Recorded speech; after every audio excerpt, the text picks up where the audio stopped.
شیطان نے کہا کہ آج اگر میں نے ابراہیم علیہ السلام کو فتنے میں نہ ڈالا تو کبھی کسی کو گمراہ نہیں کر سکوں گا۔ ابراہیم علیہ السلام کے پاس پہنچ گیا،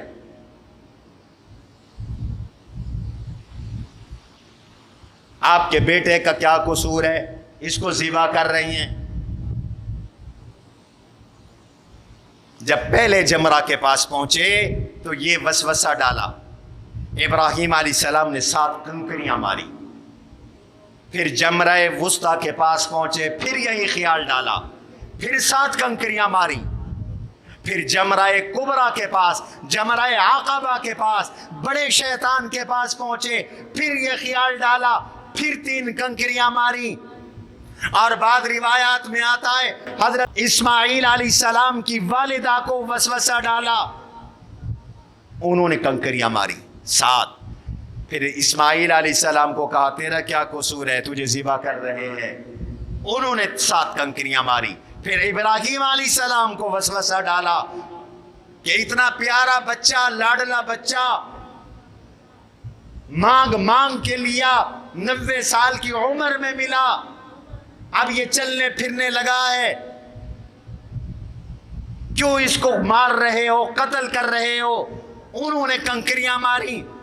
ابراہیم علیہ السلام کی یہ سنت زندہ ہے۔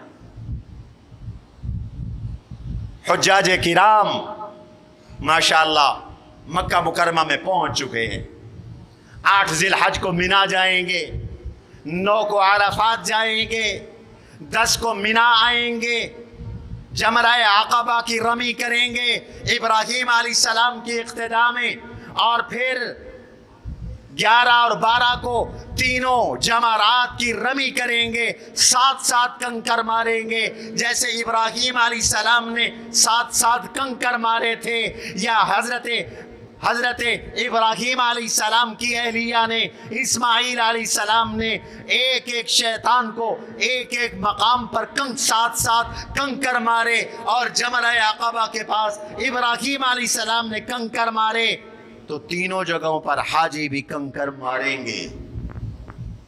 اسوہ ابراہیمی پہ عمل کرتے ہو۔